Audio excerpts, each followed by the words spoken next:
Okay. So once again, I just want to welcome you all to my this session. Welcome to the English spoken course with KT. So today it's Monday, so we can have a look. Like we are going to have extemporary activity in this session, and I'll take your 5 minutes to explain this extemporary activity. So what is extemporary? So first we will look at outline and outlook on this activity. What does extempore mean? Structuring your speech with 3 Ts, structuring your speech and sticking to 4 points. What are the four crucial point, peculiar point to keep in this activity? Then make an outline of an extempore speech. Identify your strongest emotional response to the topic and tips for giving a good extempore speech. Okay. So what does extempore mean? What does actually the mean by extempore word? With little or no preparation. Okay. If you will have any topic with a little preparation, or you don't have preparation before tackling the topic, and without, yeah, I have told that without prior preparation, you have to speak on topic. You have to give your opinion. Extempore speaking is the term used for a non-formally prepared speech. Okay, now we will look structuring your speech with 3 Ts. What are these 3 Ts that are very peculiar and very crucial, important to have in this skill? So first is telling the audience.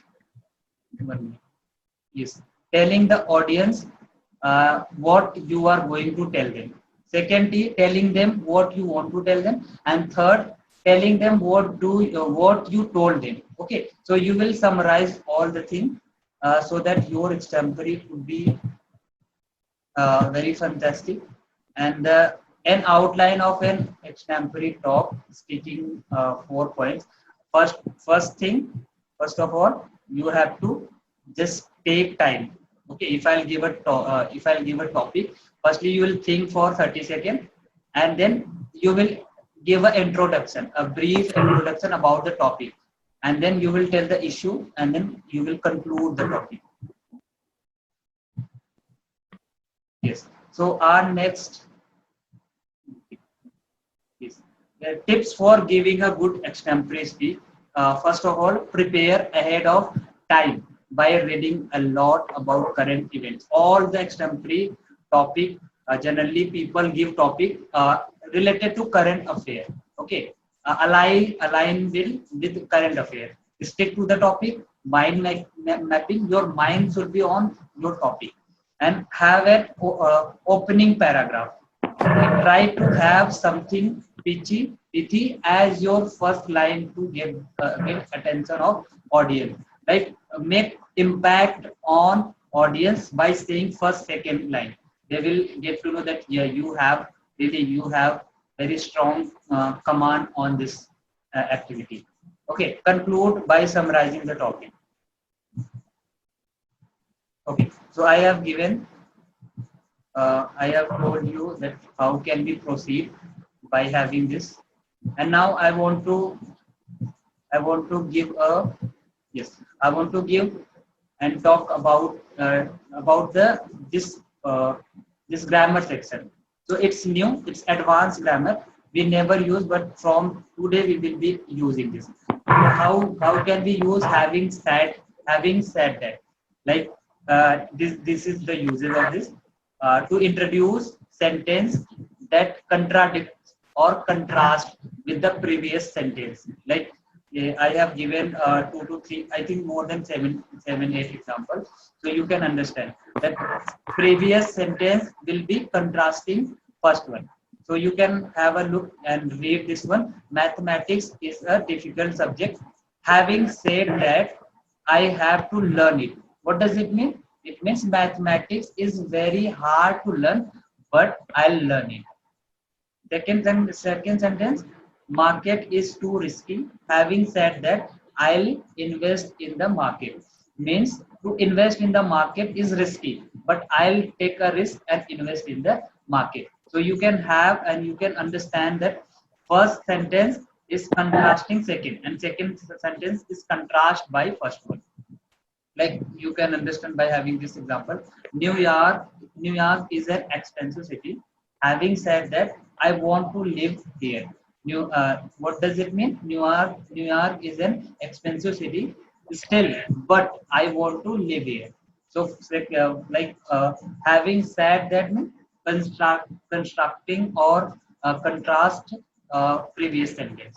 So I think you have got the meaning of this, and how can we use our daily basis of conversation. We can use by understanding this line in this example.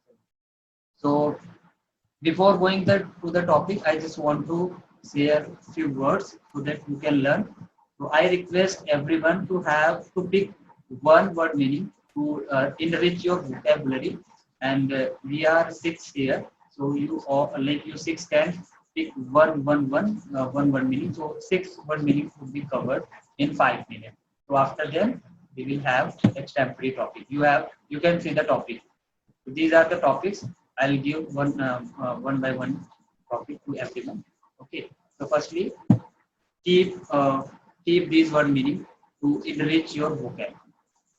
It would be alphabetical order. So I think Dheeraj will be the first. Yes, Dheeraj will. Okay. So thank you for nominating my terms. Uh, which one should I choose? You can choose first one. Abdicate. Okay. So just abdicate. Okay. And what about my topic? I'll give topic. Firstly, learn this word meaning, abdicate, and make a fresh sentence on this. Okay. So I have to choose the. Okay. So I would like to choose seventh one. Okay, no problem. Seventh one is okay for me. Please learn and pronounce it, and then make a fresh sentence. Okay.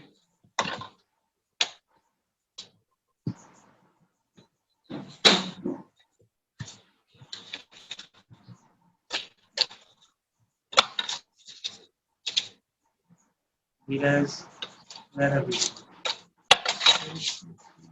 Yeah, I'm here. I have to do right now. Yes. What are you doing? You I have have to to. make a sentence right now. Yes. Okay. Leave it. I'm going to give this chance to Vikas. Vikas, please have one word meaning to learn it and make a fresh sentence so that Dheeraj can get an idea about it. Okay, yes, I am taking first one. It's abdicate, and the meaning of this one word is Resign. retire. Resign. Yes. Retire. Resign synonyms retire and quit antonyms. Give Yes. example sentence in In yeah 1918, 1918. Kesarville. Speak Kesarville. it again. Yes. Kesar. Caesar Yes. Kesarville abdicated as Caesar German will abdicated as a German emperor. emperor. Yes, abdicated as a Yes, German. Yes, abdicated as a German emperor emperor. means And now, yes, he yes, left. He quit. Okay. now I want to use it.